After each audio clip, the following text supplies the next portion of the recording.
Për 60 sekonda, të dy prindërit u helmuan dhe vdiqën. Diçka nuk shkonte. Ai dhe gruaja po hani me oreks, por djali i tyre, Ani, nuk e kishte prekur fare tasin. Pastaj e ndjeu erën, një aromë lehtë kimike. Ju kujtua se një ditë më parë kishte parë Anin pran helmit përmend në depo.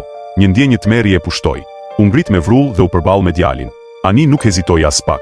E pranoi menjëherë. I kapluar nga paniku, burri i bërtiti gruas të telefononte policin, por linja ishte ndërprer. Ani e kishte prerë lidhjen. Para se gruaja të kuptonte çfarë po ndodhte, një dhimbje mpret dhe therrse e përkuli burrin në gjunjë. Ai u rrëzua mbi tavolinë, duke vjell gjak të zi. Brenda 60 sekondash, ishte i vdekur. E tmerruar, gruaja kapi një thik kuzhine dhe u hodh drejt Anit. Por helmi tashmë ja kishte shtëruar fuqinë. Ani e mposhti lehtë dhe e shtyu poshtë shkallëve. Ajo ra mbi tehun e thikës që i shpoi zemrën. Vdiq në vend. Ani kishte bërë gjithçka për një gjë të vetme. Çelsin e depos. Përmes një vrime në mur, ai zbuloi sekretin e errët të prindërve të tij.